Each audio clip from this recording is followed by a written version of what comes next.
সুপ্রিয় দর্শক মণ্ডলী, আসসালামু আলাইকুম। সবাইকে প্রিয় গদখালি ইউটিউব চ্যানেলের পক্ষ থেকে শুভেচ্ছা ও স্বাগত জানাচ্ছি। তো আমি জুরানা চলে এসেছি ফুলের বাগানে। তো দেখতে পাচ্ছেন আছে গোলাপ ফুলের বাগান। এখানে আছে আমার 1 বিঘা ফুলের বাগান আছে।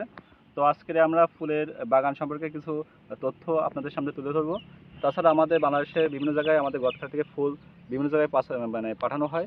তো কীভাবে আমরা এখান থেকে ফুল পাঠাই এবং ফুলগুলো কীভাবে সংগ্রহ করি সে সম্পর্কে আজকে তথ্য তুলে ধরবো। কোনোভাবে ভিডিও স্কিপ না করে সম্পূর্ণ ভিডিওটা দেখার জন্য অনুরোধ রইল। চলুন বন্ধুরা, ভিডিওটা শুরু করা যাক। ভাই, আপনার যে জমি আছে, জি। এই জমি থেকে আপনি কখন ফুল সংগ্রহ করেন এবং বাজারজাত কখন করেন? তো আমাদের এই ফুলগুলো বিশেষ করে বিকালে একদম ছায়াযুক্ত যখন থাকে, যখন সূর্য আলো থাকে না, তখন আমরা ফুলগুলো সংগ্রহ করি।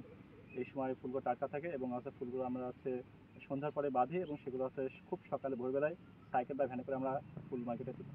পরপর স্প্রে করেন জমিতে? যদি ভাই আমরা বাগানটা যদি সুন্দরভাবে রাখতে চাই তাহলে 3 দিন পর পর স্প্রে করি। তো 7 দিন পর পর স্প্রে দিলেও বাগান ভালো থাকে। ফুল বাংলাদেশের বিভিন্ন প্রান্তে পাঠিয়ে থাকেন?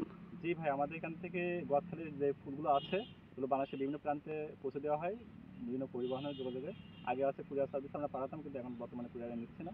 তো আমরা বাস বা পরিবহন যোগে আমরা বিভিন্ন জায়গায় ফুল পাঠাই এবং ট্রেনেও এবং বর্তমানে ফুল পাঠানো হচ্ছে। আপনারা যারা যেখান থেকে ভিডিওটা দেখছেন অবশ্যই ভিডিওটা একটু করে লাইক দিবেন, ভিডিওটা বেশি করে শেয়ার করবেন এবং যাদের ফুল লাগবে তারা অবশ্যই কমেন্ট করে জানাবেন। আমরা বাংলাদেশের বিভিন্ন জায়গায় বিভিন্ন প্রান্তে কিন্তু বিভিন্ন কম দামে পাইকারি দামে আমরা ফুলগুলো সেল করে থাকি। তো আপনারা যদি ফুল নিতে চান অবশ্যই কমেন্ট করে জানাবেন। তো আজকের ভিডিও এখানে সমাপ্ত করছি। তো দেখা হবে নতুন ভিডিওতে। তখন সবাই ভালো থাকবেন, সুস্থ থাকবেন। আল্লাহ হাফেজ।